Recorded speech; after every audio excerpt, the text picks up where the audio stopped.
the sound.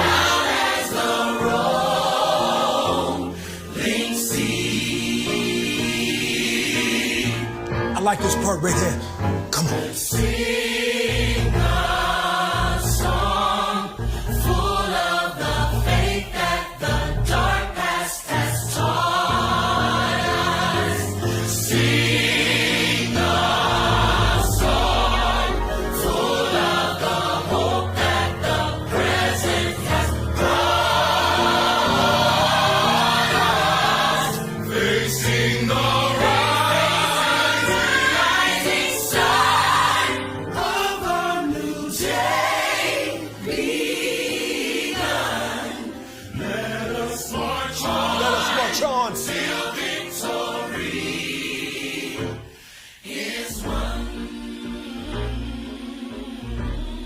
something to it.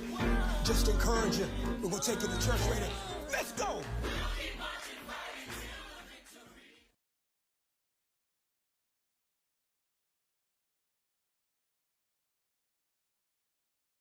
Tulsa, the African-American community in Tulsa was relatively prosperous, well-educated. I mean, they had done everything that they were supposed to do in terms of the American dream. You work hard, you save your money, you go to school, you buy property. I mean, this is what they had done under horrific conditions. I mean, when you look at the context of what Black America looked like at the time, the fact that they were able to do this is one of the things that we herald in terms of when we talk about the immigrant story, right? But instead, this created such seething resentment in Tulsa that you had black doctors, black attorneys, black businessmen. I mean, in fact, this area of Tulsa was known as Black Wall Street, to give you some sense of how much it held in terms of value, in terms of esteem, in terms of worth. But that resentment in Tulsa was so intense, and that it was just waiting for a spark to just ignite it. That spark was a black messenger was delivering a message. You know, they had messengers back in the day, was delivering a message downtown. And he gets in the elevator, and there's a white woman in the elevator. I believe she was the elevator operator. And from the first floor through the third floor, I mean, the elevator may have bumped or something, and he hit her a little bit, but he didn't hit her, he just kind of brushed against her. She yelled, "Rape." Now, to understand what the charge of rape means when a white woman yells rape against a black man in this period, because part of understanding the violence that African Americans faced was to deal with the issue of what was called the sanctity of white womanhood. And that sanctity of white womanhood said that all white women had to be protected from black beast, so-called black beast.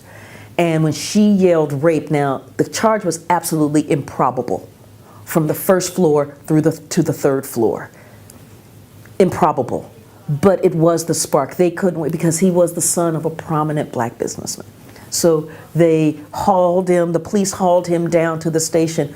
Well, the black elite came down to the station going, you know, this is my son, this is my boy. My son wouldn't do this. What's his bail? And like, oh, uppity, how dare you come down here? How dare you? And because the African American community sensed that the sense of anger and violence was rising, it wasn't one or two that came down, there were several of them that came down. And like, oh, so what, are you going to storm the jail? They said, no, but we're here for justice. We're here for justice. And then the lynch mob began to form in Tulsa. It was like, oh, these are some uppity Negroes who need to be put back in their place. And the violence began. Black Tulsa was, the lynch mob rode in, but they also came in airplanes, dropping bombs on Tulsa, Black Tulsa. There are descriptions and depictions of African Americans being decapitated, being forced to kneel down and just having their heads severed. There are the pictures of the strafings, of the bombings, of the shootings. Nobody's quite sure what the death toll is, But when you look at the pictures, what you see is an area that had once been thriving. What we say is the American dream, absolutely leveled by the violence, by the lynch mobs, by the airplanes, by the bombs, leveled. Black Tulsa has never recovered. As the bombings are happening, as the violence is happening, as Tulsa is on fire, the governor of Oklahoma is like, whoa, maybe, we should. The feds are looking up going, this is not our issue. I bet you, wow, nothing we can do here. And that is so indicative of the imbalance that has happened in terms of justice, in terms of rights, in terms of the protection of basic civil and human rights for African Americans in the United States.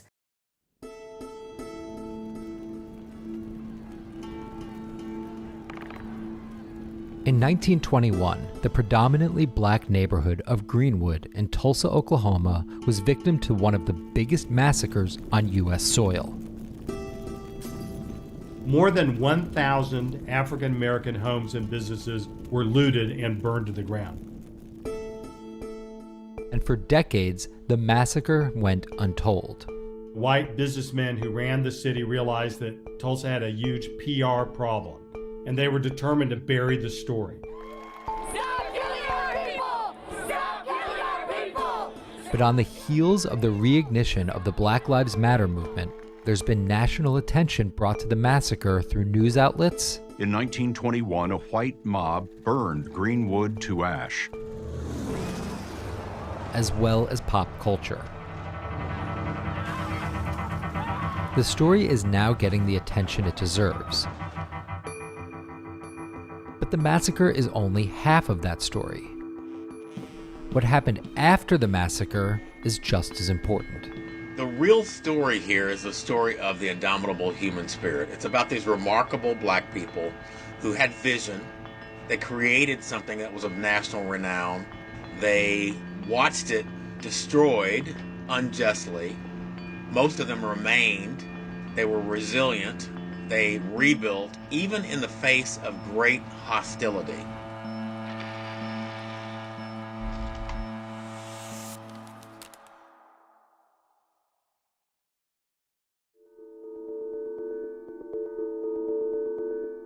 In order to understand the massacre in Tulsa, you have to understand the context around it.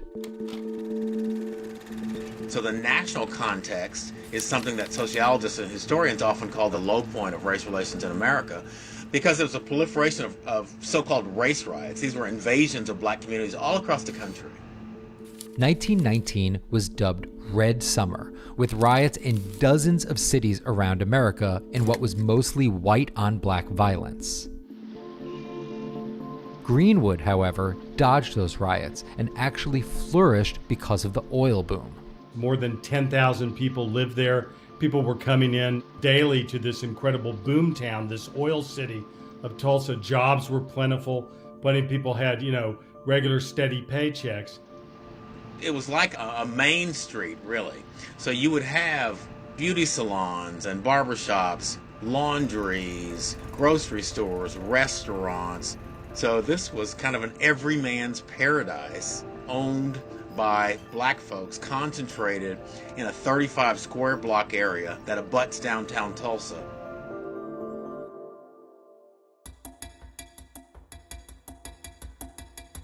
During that era, a successful black community was met with white resentment, and Greenwood was no different. The idea was gain economic power, gain wealth, and then you will get respect, and with respect will come political power. Well, just the opposite happened in Tulsa. If you gain economic power, you will court resentment and violence ultimately. White Americans can get very upset and jealous when they see African Americans who have things, cars, nice homes, that they don't have. There's no question that part of that jealousy was part of the fuel for what became the Tulsa Race Massacre, but it really wasn't the spark that began it. That spark was a black boy accidentally touching a white girl in an elevator. Tulsa was a tinderbox, a powder keg, needing only some sort of igniter or catalyst. That event involved two teenagers, Dick Rowland, 19 years old, shoeshine boy who works downtown, Sarah Page, 17 years old, white girl who operates an elevator at downtown Drexel building.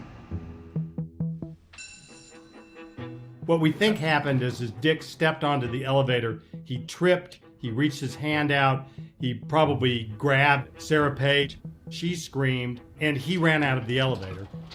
Meanwhile, a white clerk in a nearby store, had concluded that this had been an interracial rape attempt, and he started to spread that story.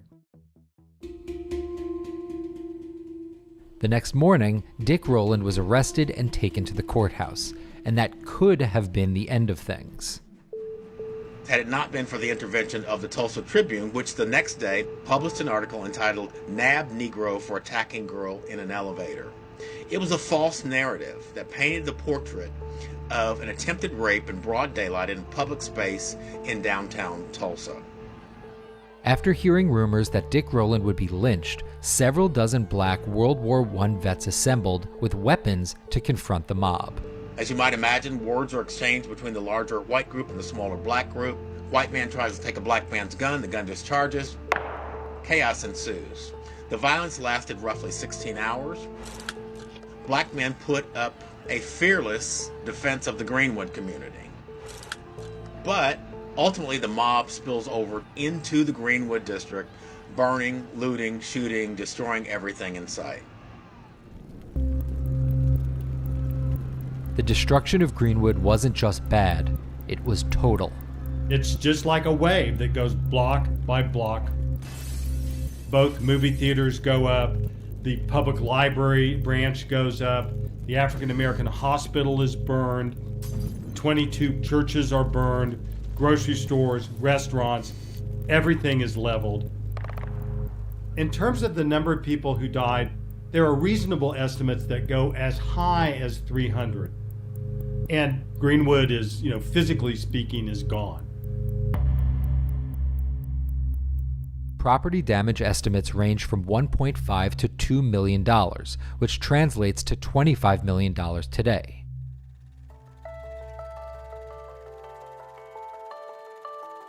But this isn't where the story ends. The fact of the matter is that Black Tulsans rebuilt Greenwood. The community rebuilt it. And that rebuilding was an uphill battle. With no help from the federal government and the city of Tulsa actively trying to prevent the rebuilding, the Greenwood community began the long, slow reconstruction of Greenwood. The massacre in the black community became a point of pride. The fact is that they fought back. So this was a defiant community, it was a proud community, and they were determined to stay. So the community, we know, was rebuilt to a significant enough degree to host this national conference of these black business leaders in 1925. In other words, yes, you may kill us, yes, you may burn us out, but we shall not be moved. We will persevere, we will go forward. Greenwood did rise again from the ashes, and by the 1930s and 1940s, you can make an argument that it was even grander than it was before.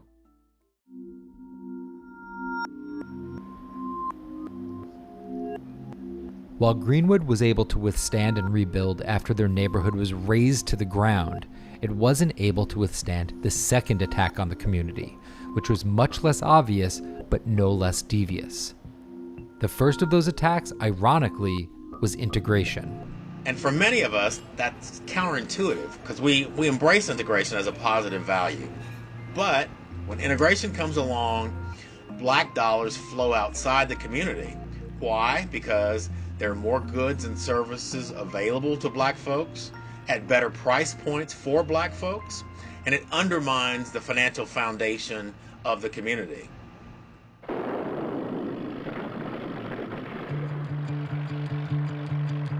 The other factor that destroyed Greenwood for a second time? Urban renewal.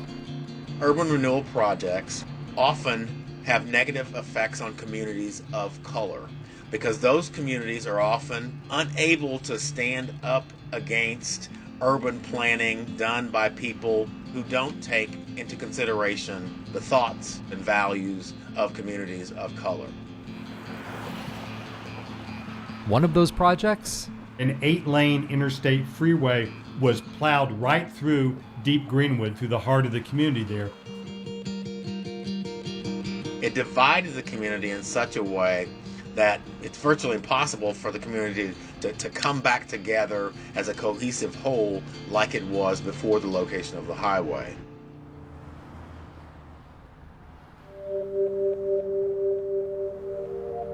And Greenwood wasn't the only city destroyed by these freeways. Chicago, Detroit, Durham, the Bronx, Los Angeles all suffered similar devastating effects from freeways essentially ripping a hole directly through black communities during the 50s and 60s. It's the old cliche, if you're not at the table, you're on the menu. Come on. Sing a song full of the faith that the dark past has taught us. Sing a song full of the hope that the present has brought us. Facing the rising sun of a new day begun. Let us march on. Let us march on. Till victory.